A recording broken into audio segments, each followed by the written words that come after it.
Hi, everybody. Welcome to our ELSA Connect. We are going live on YouTube. Today, we have a very special guest with us. We have Paromita Chatterji from the 1995 batch of economics, who has a very interesting journey to share with us. So I would just request a small request. We'll have a session for about 20, 25 minutes where she'll be sharing her journey, which is something I genuinely enjoy because I always feel that, we are all too anxious about what's coming our way and always worrying too much. So here's a story where it just teaches us all that, whatever we decide, we have someone up there who knows our story. We don't know ours, you see. So that's the beauty of life. And the whole idea is to hang on to all the beautiful parts of life, absorb the positive, because negative is there, doesn't matter. And trust me, the part above us only wishes us good. It just tests us all the time. And here's a story, a beautiful story, where I think I shouldn't talk. I think I should let the narrative be with our beautiful, beautiful guest, Paromita. She's my junior from 1997 five batch of economics. Paromita, please join us. Hi, Sanjari. Hello, everyone. And thanks so much for giving me the opportunity.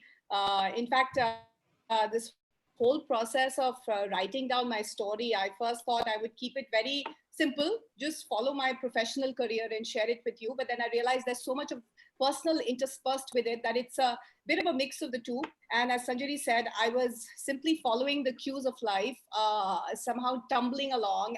And this is where I find myself today.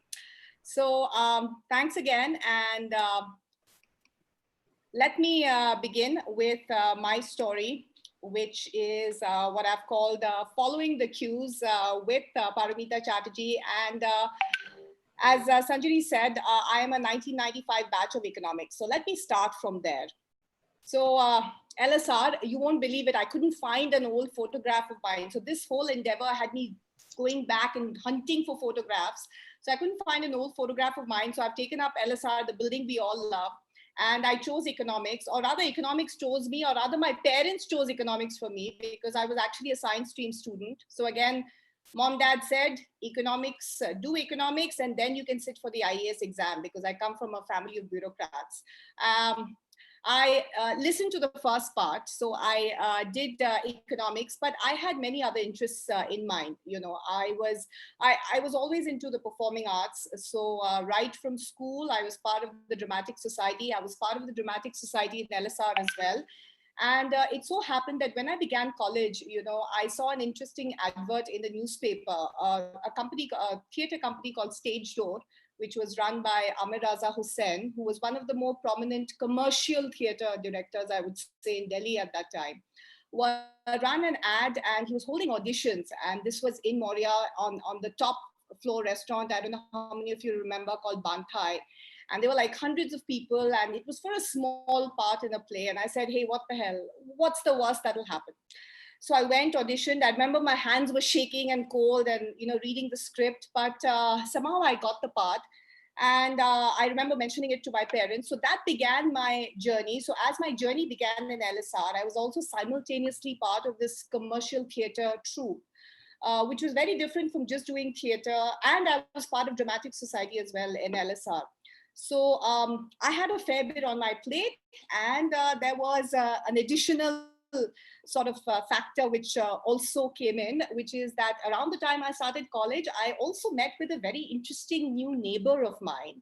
That was Sandeep. I didn't know that he was going to, you know, occupy a huge part of my life. So he was, of course, eventually going to be my partner in life. So I had these three elements going on. So college was a busy time. Right, so this is my theater troupe. I don't know if any of you can recognize me. I'm actually the one with gray hair right in the corner, in case you're missing the, you know, in the red top. So this was part of the troupe. We were performing Mousetrap at that time. So there's Amir. And the reason why I chose this photograph is because, you know, we have influences in life. So again, I was going with the flow, and In this photograph, there's Roshan, there's a young Roshan Abbas who went on to become fairly successful in his own space as an event management. He ran his own event management firm in Compass. And there was Ashwin Mushran, who also became, who was acting was in his blood. And he, in fact, he's been acting in Bollywood as well. And there was Tavleen Singh's sister, Padmesh Singh, or Kitten, as we used to call her. So these three people influenced me quite a bit because I was in college, I was young, and what Roshan did actually, and there was a fourth entity, and that was Sanjay Ray Chaudhary. Now, Racy is not there in the picture. Racy is actually one of the co-founders of Television 18, which is it's a fairly well-known news channel. I'm sure for those of you who aren't watching TV that regularly, TV18 has now become one of the biggest entities owned by Reliance, but that's the second part of the story. So Racy was there, Roshan was there, Ashwin was there. And while I was doing theater with Amir, they used to talk to me a lot about Mass Communication Research Center. And especially Roshan used to say, you must go there. It's, it's so, he used to, whatever, he obviously enjoyed his time there. And Racy had also just passed out. He had just made his final film with this young man called Shah Rukh Khan, who also happened to be our senior. So we were all interested in watching this movie because Shah Rukh in those days was acting in 4G. So these were the little connecting dots. So these guys were there and somehow they made an impact. So there was theater, there was LSR, and so MBA happened, and while ELSA was happening, all my friends, in fact, some of my best friends, Nidhi Tulli, we've had some fantastic experiences in Bits Pilani, having flying eggs and tomatoes thrown at us when we thought we were performing an amazingly deep play from the ELSA stable. Then there was, Anusha, who later on became Chetan Bhagat's wife. So we used to all hang around, but these guys were very clear. Nidhi was always clear. She wanted to do films. She wanted to get into that space. Anusha was very clear, MBA it has to be. Nandini was another friend of mine who was again, advertising and marketing. Somewhere I didn't want to do an MBA. So that was my next stage. And there were all these influences in my life, as I said, talking about MCRC. And one day Racy, Sanjay Ray Chaudhary turns around to me and says, hey, listen, we are shooting something at MCRC. Would you like to be a part of, that process? So you must understand that time television was very exciting. 92 cable TV had just come in. And since I was always involved in the performing arts, I said, why not? And I, loved the experience. So when college happened, I decided to also take the MCRC exam, not focus so much on my MBA. And when I joined MCRC, it almost seems like, a natural corollary to what I was doing, because there was a lot of different aspects of mass communication that I enjoyed. So I went along with the flow, following the cues. And my romance with Sandeep was also blossoming. However, there was a bit of a hitch because you see, both our fathers who were bureaucrats didn't see eye to eye at all. It so happened, I am a Bengali Brahmin, always married. Bureaucrats have been in our family. His father was also a bureaucrat, but he was a nice Haryanvi Jat who was full of vim and vigor. And well, let's put it this way, ours was a hidden romance, except, so that's Sandeep for you. These were our early days of dating each other. And that's MCRC. So what happened was that while I was at MCRC, our moms actually, finally, I remember my mom, and I chose this picture because both the moms are here on both sides of the screen. I remember my mom came up to me and said, this has gone on long enough. You've been seeing this boy. Now, I know your father doesn't approve, but you better decide, huh? Either you get married, and I was just 23 and Sandeep was just 27. He said, either you get married or let's, move on. So that's how we got married. I was 23, he was 27, and our moms had an instrumental role to play. It goes without saying, we had a bit of a Vicky Dona style wedding where the groom side of the family doing some heavy drinking. The Bengali side of the family were all getting shocked and scared, and the two pandits were also fighting with each other as to which way the marriage should go. So this is me. I was ecstatic when we got married. So here I was, out of RC, and also at that point had picked up a new job. So I had been working with TV18, and I then went on to join a new entity which had been formed, which was called the Business India Group, which used to run its magazine called Business India. And they were launching a channel called BITV. So I had the option again, NDTV had launched general news space, very exciting. But BITV was doing news as well as features and, the work. And I wouldn't be exaggerating to say that, we had some of the brightest people at that point, right from promos were headed by the team at Parikrama, Nitin Malik, Dilip Ramachandran. We had some fantastic people, and my own boss at that time was Amrita Chima, who was a lovely person. And guess this is my team at Globetrotter, and that was the show that I joined called Globetrotter, and the anchor at that time was Jessica Lal, lovely person, I must say. She was again a very free individual and very, I would say there was a certain innocence about her, no airs at all. But midway through the show, Jessica just, told us that she had to leave because she had other commitments. And Amrita turned around to me and said, listen, why don't you give a shot at anchoring the show? So I said, okay. I mean, I'd never done that before. I'd always been a producer till then. So that's how I began my sort of anchoring journey along with producing. And this is the first blurb. I was very excited. You can see me there in the corner. So that's me during the Globetrotter days. And this is my team. In fact, Jyotsna Mohan on the right then went on to join NDTV. There's Joy, who's a designer, Sam Rao, again from MCRC. So, these guys were great influencers. And Amrita herself was a wonderful, wonderful producer. She's now with Deutsche Welle television. Right.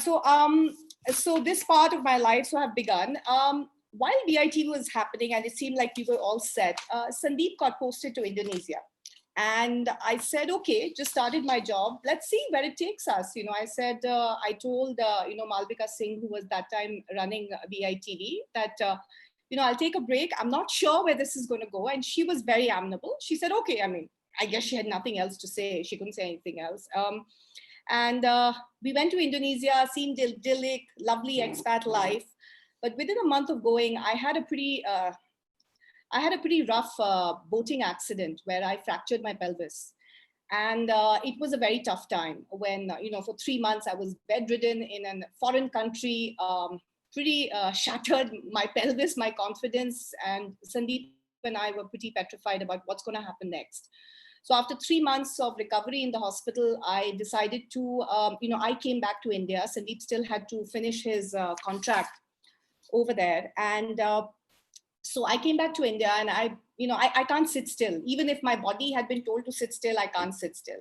So I picked up the phone because I'd seen an advert of In TV, which was run by this wonderful person called Kadambari Chintamani. And she had a little office in Shahpur Jat.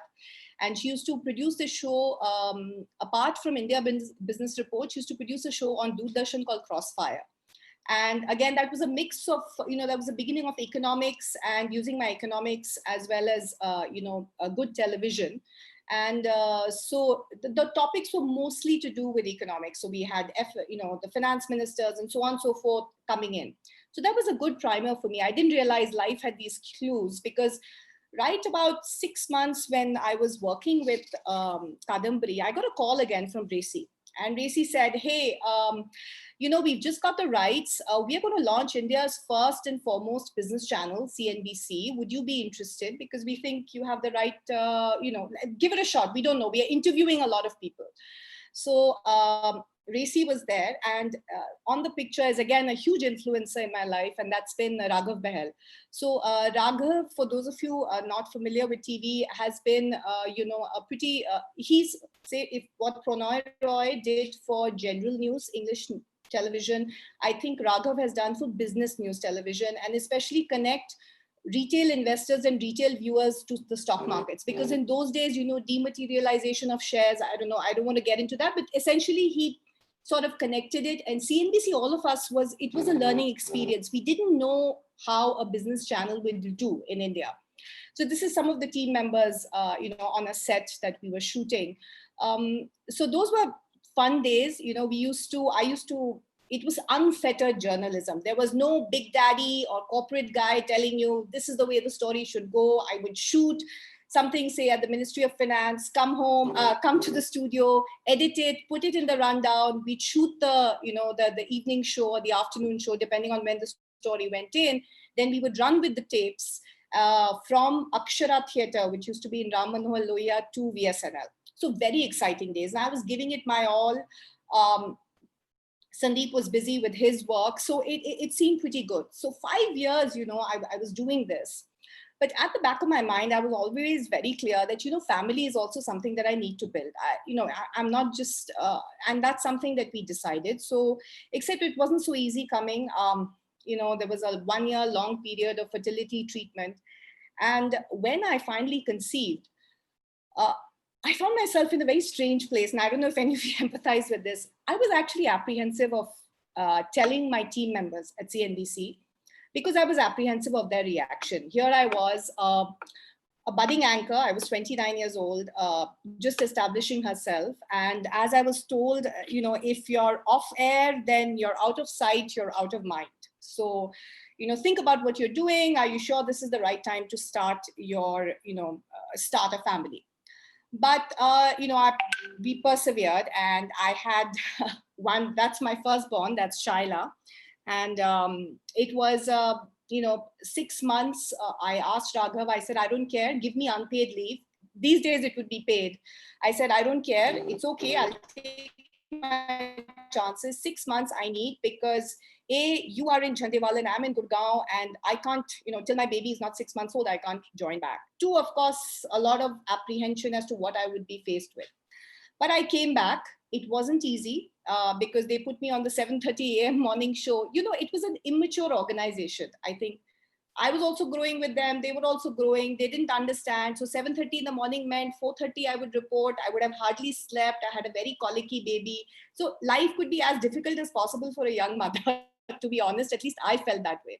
And also perhaps it was because it was the first time for me. And so I went back to CNBC.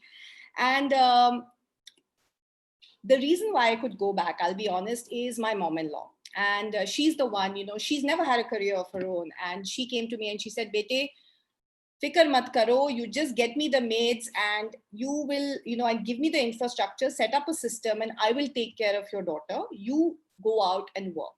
And even my father-in-law, well, I mean, he was busy in those days, but my mom-in-law is the person I really sort of thank for supporting me during that time. And that also gave me the confidence, because I always knew I wanted 2 kids. I mean, both me and Sandeep were like 2 kids, not 1 kid. So second one, but then as my doc said, you have to do it quickly while the fertility, procedure had undergone is still there. 2 years is the window. So I had my second kid. Okay, when I went and told Raghav and the whole desk team that I am, and this is my mother-in-law with the kids, she has brought them up A to B, and they gave me, she gave me the confidence to really go back to work. And when I went back to Raghav, he said, okay, this is not a great time, because CNBC that time, we wanted you to shift to Bombay because the studios are shifting to Bombay. And I'm not really sure, but we are thinking of starting some new ventures. So, but again, it's a 50-50 chance. So I had my second baby.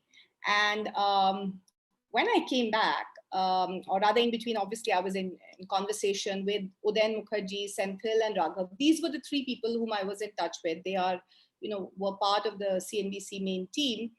And when I came back, I found that CNN IBN had been launched. And CNN IBN was general news. So Raghav said, would you be interested in taking this up? I said, okay, I've never done general news before. He said, no, we want somebody who looks at the business aspect, but makes it simpler. I mean, business in a general news channel is very different from business on a business channel. And there I met, somehow I can't seem to find a photograph of mine with Rajdeep. I met Rajdeep and Sagarika. Now they had just left NDTV. Actually, there were 3 of them. There was Rajdeep, Sagarika, and Sameer Manchanda. He's like the back end, but he's really the backbone of the distribution business, which was built up at NDTV. And he then joined hands with Raghav, and the 3 of them, and that's Sagarika, his wife. So with Rajdeep in particular, I think Rajdeep Sardesai, currently you might be seeing him on India Today, for those of you who are watching TV. So CNBC was a very different, we were a very, very young organization. All of us were immature and trying to do our best. CNN IBN was a very different team.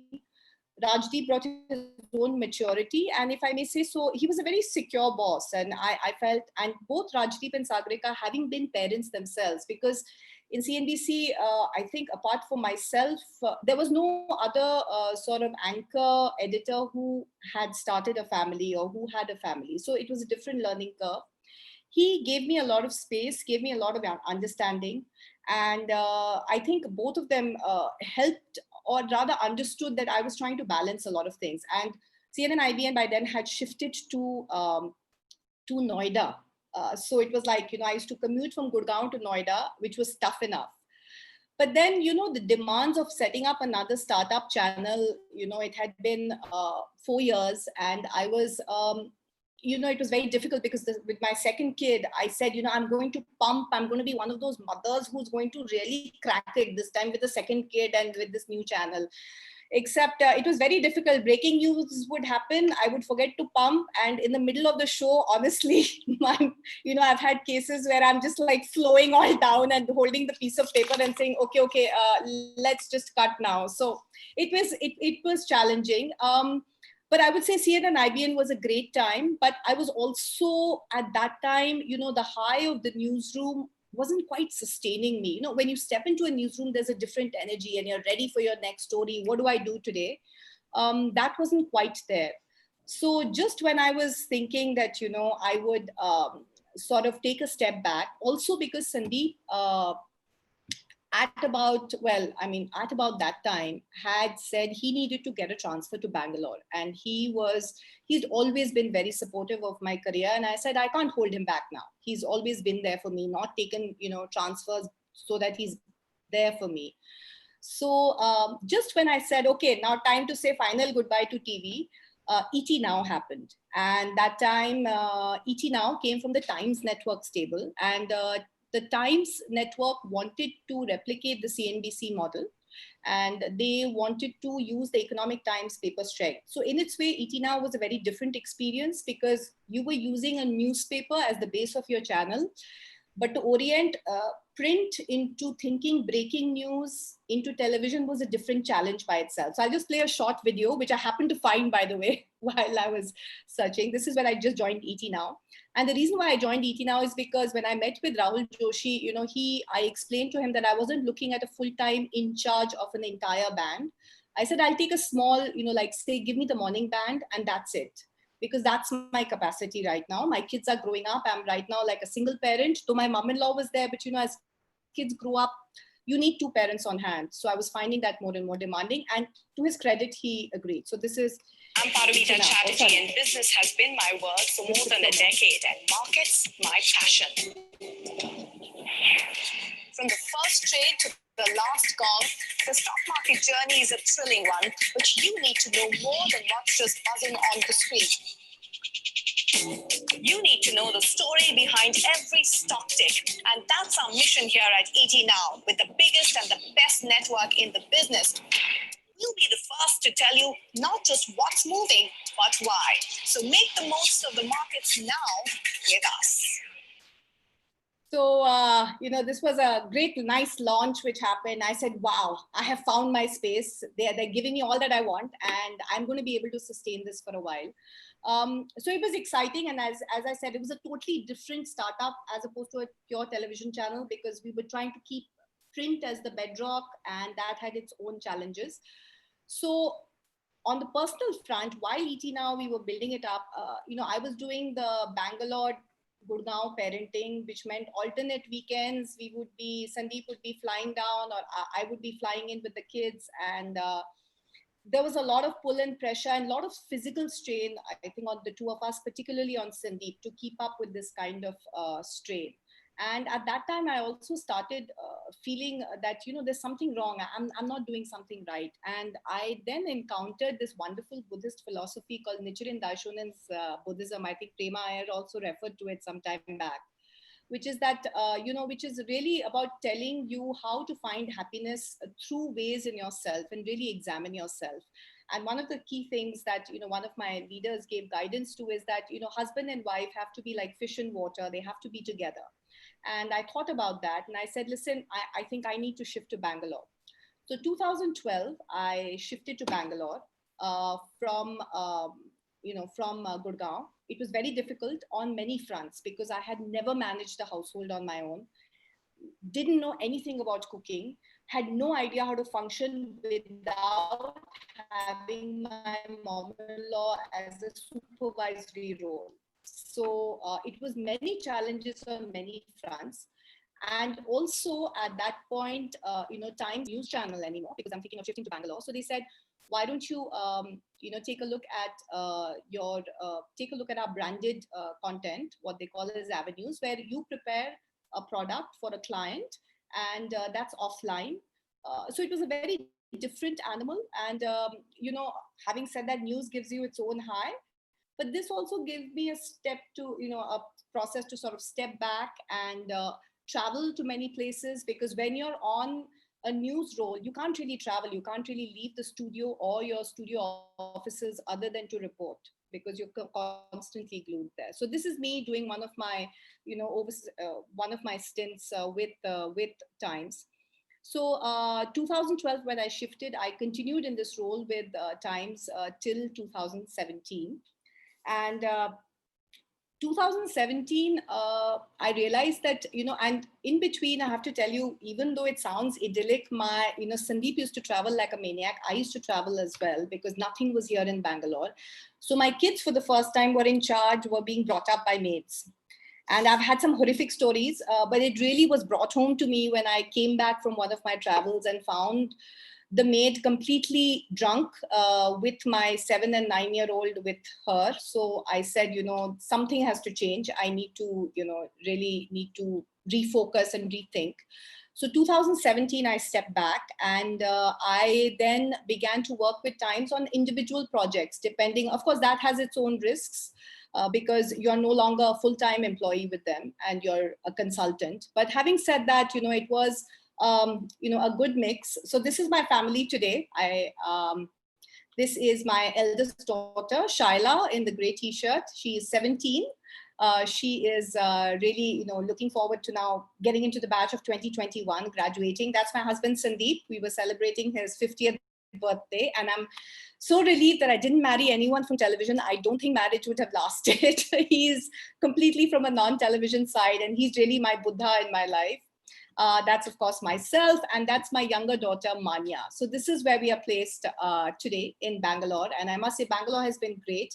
And, I brought up Nichiren Daishonin's Buddhism. So I just wanted to, share with you one philosophy which has sustained me through all this time, which is winter always turns to spring. And that's a philosophy that, our president also shares with us, that this is a particular concept that one must apply, because right now it's COVID, and COVID has totally upended, especially my world in a professional sense, and all our personal and professional worlds. So, I thought I'd leave you with this, beautiful saying, which is winter always turns to spring. And what we say is that the key to victory in our lives lies in how hard we struggle when we are in winter, how wisely we use that time, and how meaningfully we live each day, confident that spring will come. Live each day undefeated by our negativity and struggles, and we can bring brilliant flowers of happiness to bloom in our lives. So winter always turns to spring is a philosophy that I've always kept in my mind. And on that note, that's Thank you, Paromita. Thank you. I absolutely believe in what you said. And I think most of us do, because as you showed your family, girls, I just wanted to share that our little Shaila is now the technical director for her mama. She's the one, yeah, right? So she's the one who made the poster. And all I had to do is just tell her once that, Shaila, we want it like this. And wham, it was with me in 2 minutes, Paromita. Yeah, absolutely. She just knew what to do. And she also rebuked me saying, I don't know what you've learned in your television time. You know nothing. I said, okay. That works for all our kids. I just want to know one thing before we open up the session for Q&A. Through this, I would say, roller coaster career of yours, and not giving up, and lucky you getting, things have been coming your way and you didn't let go. brava. I mean, seriously, brava. Okay. I think I've been lucky. That's all. Yeah. Well, and how do you manage to look so gorgeous through it all? Because you're on screen. You produced 2 babies. Look at you. I mean, I would be looking like a scarecrow, you know? You know what? I think I would say one is Buddhism. I think that has really helped me because I'm a very volatile, typical Bengali shooting off. I think just I have a wonderful family, and I think most important for the large part of my life, I ignored my health. I had terrible health, in fact, and TV doesn't make it easy. The hours are insane. Bangalore, I'm eternally grateful for the first time in 6 years, I have begun exercising, and really, I think that's what's helped. That's really what's helped me. I think just the combination of giving my body the right rest and inputs, and having a wonderful family, and just I think the city. It's just a combination of things, and really I think the philosophy of just trying to look at the positive of everything. Yeah. God bless. God bless. Yeah. So we will open up now for question and answers. Anybody who I would appreciate everyone who asks a question to please put on your videos, because we don't want a blank screen. We want to see your beautiful face, your smile. We can't meet each other. We can meet online, right? So we will. Can we have? Just a minute. I can see the family at the back. I can see one little cutie pie entering. Oh yes. Yeah. Come. All of you come. Oh my Hi. God. Hi. Okay, so this is Shaila. This is Sandeep. Hi. Sandeep. Hi. So glad to meet you. Yeah. Same here. I'm so glad to meet. And Shaila, I'm so impressed. You are a pro. I mean, you can teach your parents some stuff, right? PowerPoint is like back of your hand. Yeah. And and what happened to the little friend you all are planning? All three. All 3? All 3 they've given up on me. They're like, "Tum TV karne ka kya fayda? There's no fayda with you." Okay, good. I had a team. You don't understand. Only brain was working. The team was doing the rest. And I also heard, girls, that the latest project the girls have for their mama is to get a friend, right? It's very boring to be home. And they want a little friend from the streets, Mega Shala. A little 4-legged friend who can entertain you, Sandeep. Are you open to it? Yeah. And I have a lot of them. I've told Paromita, and lovely to have you. I think this is the first session where the whole family is here. Welcome to our ELSA Connect, Sandeep and the girls. Beautiful. This is just making us feel so happy. Thank you so much. Thank you so much. See, just the right choices, and Paromita didn't know she wanted kids. It happened. Okay, she fought it. Sandeep, I mean, you've been a wonderful hubby. I mean, she said it, and very few of us actually accepted that, I have a perfect partner. See, next time. Dekha. This is like, this is wonderful. Really, Sandeep, welcome to the gang, ELSA gang. Yeah. Welcome. It's lovely. We've all been drunk, I think, with some of you at that Zampa vineyard. We need to do it. Yes. Yeah. I think we have Vandana coming in. Vandana wants to say something. I said that it was lovely to have Paromita, Sandeep, and the girls at the vineyard. And, we had to, the girls were wafting, and they were grossly underage at that time. So they sort of hung out with us while we did all the sampling. And it was lovely to see you all again. Lovely to have you on ELSA Connect. Yeah. Beautiful family. Thank you so much. And I remember they had the most interesting questions. They had technical questions on how wine was being made. And then mother was going, shoo. Don't ask. Oh dear. So we on to the next one. Yeah, done. Okay, so we have some questions. Let me read them out. Yeah. Thanks, dear. Thanks, all of you. Okay, so let me now get to Geeta is asking, now that you're not directly involved with any channel, can you tell us how much of the editorial freedom do your news channels have? None. Oh, okay. Geeta, are you on? Okay, this is going on YouTube. So here's the thing, when we started, no television house was owned by a corporate. Now, I think every television entity is either owned by a corporate, and in the current environment, unfortunately, you have to choose sides. And the worst thing is the TRP game. The viewer doesn't know what's best. That is what we were taught, that we have to show the sense of editorial independence and, you know, what is the right news. But I think now it's all getting a little confused. So, you know, most television studios now have to take a stand as to which side they are editorially, which wasn't the case when I think, you know, we were there. There were, of course, you know, all governments in power want to exert influence, want to exert power, but it wasn't as overt as it is now. Let me put it this way. Geeta, would you come on screen, please? Yes, I took your answer. Why don't you ask directly? No, if it is it only the government, or is it also the industry or corporates which are influencing the whole thing? So that what we get to know how much of a bucket of salt is required along with it. Where do we go for getting factual news today? I mean, the real facts. How is print, in your opinion, how is this print? You mean, you're talking about newsprint, the paper? I'm saying, where do we go for getting some authentic, unbiased news in today's scenario? So I don't want to take any, so let's put it this way. I think we all know, so some have overtly taken a stand, and you know that you will get, especially, you know, as anchors, they've become, you know, sort of proponents of a particular point of view. So I think those entities, you know, quite well enough. In terms of actual, you know, news flow, when you talk about corporates, unfortunately, corporates also have had to take sides. But all news, I think, now is political. There are some who are better than the others, so it's always better to rely on multiple sources, some which are pro and some which are anti-establishment, and then take a stance on your own. I think now we all have to become sort of editors of our own right, you know, as activist citizens who sort of decide which side we are on, because it's all about choosing sides now. In a way, it's very difficult to be on the middle part.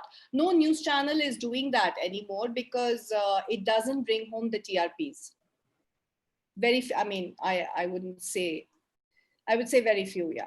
In your opinion, what about, you know, outlet like print? Do they give you, because the funding probably is not that obvious, is that so? I mean, how everybody needs funding, but what about print, the print?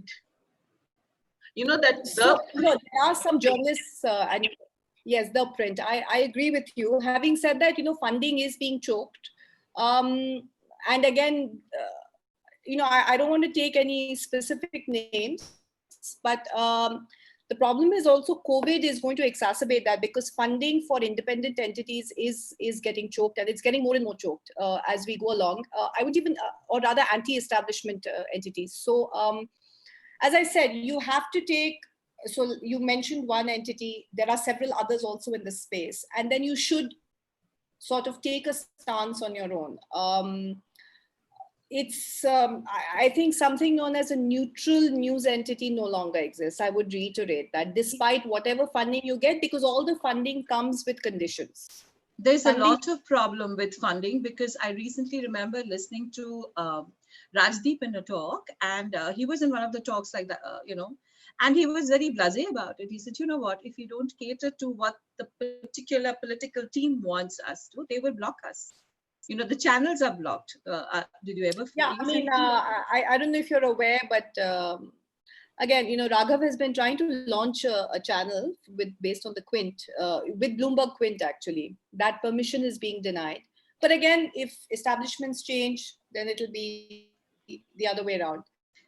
So, yeah, fun, you know, it's, you know, Rajdeep himself, when he left CNN-IBN in 2015, it was because Reliance took over the entity.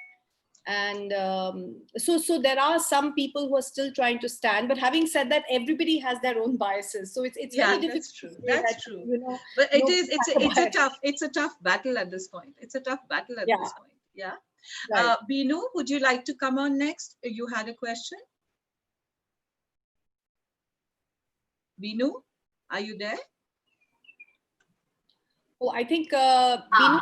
Okay. Yeah. Hi. All right. Hi. So first thing I want to say is this used to be my fantasy. This used to be my dream to be a journalist and to be on the TV and things. And I remember when I returned from England and I thought that this is what I'm going to do when I go back to India and just join one of the channels, but it didn't happen. That was just a dream. Now my fantasy is, should I become a radio jockey? And that will also remain in my mind as a fantasy. Anyway, but what what I want to ask you is about The Wire. What do you think of online news and what do you think of We are The putting Wire? her in a spot. She's on YouTube and we are putting her on a spot. Okay, Paromita, you can choose how you want to answer Okay. that because So I she think is from. there are some independent journalists who have branched out and who are trying to do good work. But having said that, it's but it's going to be a very difficult road ahead. I see such ventures either dying out or really struggling to stay afloat because It's there are probably many. more forthright. Is it more sort of honest? I don't know. Again. See, I don't know if anything is honest anymore. I'm sorry to sound like a cynic, but because the establishment will say you're just being, anti-establishment, and you have a axe to grind on the other side. So, so that's what I do as an entity. I mean, as an editor, that's what we were also taught. Always try and check for multiple sources. So first is your actual news itself. Did the event actually happen? Because sometimes that's also in doubt. And that's when you should check with multiple news sources. That's what we were taught in the old school. And then, you as an anchor or an editor, you are not supposed to put out your point of view. You are supposed to allow points of view to develop. But now that has become very different. Everybody is trying to put across their opinions. So, I don't want to comment on any particular entity, but I think there is an endeavor. But I think my apprehension is that with this funding crunch, only the financially capable will survive. And that's not a great metric for good news and good, for fair news, honest news. Hi, Yumna. We have. Yeah. Okay, we have 2 more questions. Do we have time? I had a quick question. Yeah, Prerna, would you like to come and talk to? Would you like to talk to? That's Sandhya. That's Sandhya. Sandhya. Okay, Sandhya. My question was, Paromita, actually just wanting to understand more of what your work is now on individual stories, like what's the nature of your work and how you experiencing that. So right now, for instance, I'll give you an example. So Times has a fairly large branded space, and this is pre-COVID I'm talking about. So like, for instance, there are certain topics I'm really interested in, maybe because I have a science with biology. So for instance, diabetes, heart failure, these are things I'm now able to. So we, for instance, Novartis came to us and said that, we want to do something on heart failure, or we want to do something on diabetes. Of course, it is linked to a drug, but you don't overtly. So how do we sort of, feature stories? So this is, it's not direct, it is paid news that you are consuming, but done, to me, the excitement was editorially, how do you bring about, for instance, the concept of heart failure? What is it all about? And how do you put that across in print, in online, in television, and so on and so forth. So this is what I'm really looking at. And having said that, for instance, for me now, I find, topics related to medicine is something that ironically, though business was always my forte, but I find, medical topics somehow I've gravitated to. Startups, I was doing a series on startup. That was a fascinating world because it's a very honest world, to be honest, because, they just want funding, and the passion and some of that innocence I was really attracted to. So that's something that I was working on for almost 4 years, a series on startups. So, these are areas that I could pick and choose. Yeah. Thanks, very fascinating. The range of things you can do, right? Yes, absolutely. I'm blessed. So far, pre-COVID. Anjali, can I ask a question? Yeah, sure. Come on. Hi. Ganga, come on. Come. Yeah. There's Ganga for you, Paromita. She wants to ask. Okay, hi. Hi, Paromita. Nice to hear about your journey. Actually, I'm an ex-journalist, if I can say that. I was in Business India very briefly. Really? Yes, from 95 to 98. Okay, I think that's just about the time when I joined. Okay, so my question was basically, you've of course worked a lot in electronic media now. So do you miss print media? And I mean, of course, it's more No, I stressful. have never been, Geeta, I've never been a print journalist. The only time I interacted was when we were setting up ET Now. And then I realized print, because we had to interact with the Economic Times team and integrate both the newsrooms, if I can say. I realized print is a very different animal. As TV, you're short of time, you have to send the story out, get the point of view. Print takes its time, and if I may say so, that experiment didn't quite work, because then ultimately ET Now had to set up its own team. So I haven't really, I mean, apart from my working with the Times of India and the Economic Times team, I haven't really interacted with anybody in print. Okay. Yeah, it's pretty siloed, the world. The worlds. Yeah. Thank you. Vandana, hi. Ganga, any more? You had any more queries? Okay. Okay, No, Vandana has a question for you. Yes, I think absolutely wonderful. I have a question, Paromita. I mean, I'm also from a print medium. I used to be with India Today. So my career also started in journalism. And you answered a bit of it. What I want to ask is that, because it's so on the ball, I mean, news is something, how much time you would get to actually prepare. It's like action and you go for it. But my question is that you were with, 3 different news channels at different times and all at a nascent stage, from what I understood. So each channel has its own style and form in the way it comes across. How did you improvise and adapt to that as you went along? Was it just organic and you just fit in? Because today it's all sensational. I think when you were there it was different, right? So I just want to know how you sort of took to that change. You're right. It was so CNBC was completely well. I would say CNBC is all about getting the news out. It doesn't. But I think what CNN IBN taught me was fact checking, and Rajdeep is, he really, and we had the CNN team also. See, we used to work quite closely with CNN International, so that really brought in a perspective of how much of fact checking, spelling checks, do you have the story in place? Take your time, whatever it takes, but it takes to get it right. I think that was the different mindset. So it took me a while to orient, but I found this I enjoyed far more. But with ET Now, it was the other end of the spectrum, because apologies to everybody, print takes a lot of time and we don't have so much of time. So ET Now was somewhere in the middle. Yes, it was a bit of a struggle. And I think the biggest struggle, if I may say so, was setting up ET Now with Economic Times, which was the basic premise, and it didn't work. It didn't work because the two are totally different animals. So ultimately, we realized we had to have the same reporter covering Ministry of Finance, one from ET Now and one from ET, because the ET story would go the next morning, but ET Now, the story was needed now by the markets. So that was the difference. And if I may be greedy and ask one more question. So, theater, you were very involved with theater. And, theater, you're performing to an audience who you can get the pulse of. And television has a much wider, larger audience. Was it an easy transition to sort of, be on screen and not be able to see your audience? Did it come in the way, or did your postgrad sort of take care of that? I was very upset when they asked me to anchor, because I used to think, reporting is the backbone. That is what gives me value. Why are they asking me to anchor? I lose connection with the ground reality. So theater is very different. It's a different mindset. You're right. You feed off the audience energy and it's pure performance.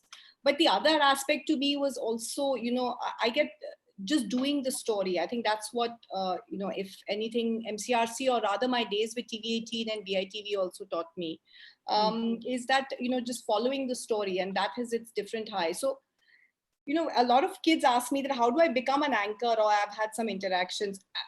Anchoring is not the goal. I think these days a lot of people, you want to become an anchor, you want to become the face, and you should have a very strong background in terms of reporting and knowing how to do the story. And really, I believe in that. So when I would go on air, I really didn't think about the audience so much. Yes, there was some feedback is always something, and now it's become even more so.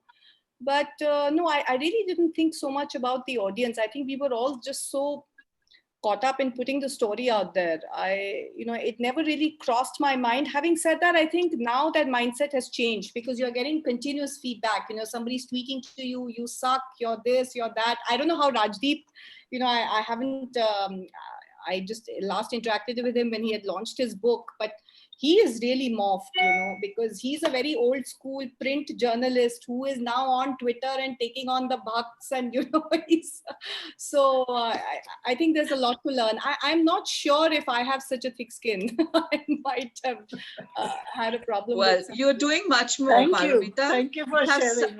It was such a wonderful journey, Paromita, and to see your family with you smiling the way, touch wood, and God bless. I have to tell you, I've never done this, and suddenly, it's like, oh my God, I realize I don't have so much of my life in photographs. You're so I must tell you this, when I first asked Paromita, she was like, but what do I talk about? I said, what are you talking about? You're a star. She said, really? I've never thought about my life. I've always questioned others. I've never questioned myself. So she actually started the journey. It's so amazing that you've been such a you are a star. For us, really a star. I think we're all stars in our own rights. No, I'm talking about the star mother now. The babies at the back and the hubby at the back. What else can you ask? I'm not sure if my kids would agree, but okay. I think we all have that. Thank you, Paromita, for joining us and sharing your story. I had a lovely time. I'm sure all of us did. And there was so much learning, we always talk about balancing life. And you know what I just realized is a lot of us give up, a lot of us don't. We are all made differently, right? And, I loved your parting comment, spring always follows winter. And that's, if something we carry in our heart, I think life is so worth living.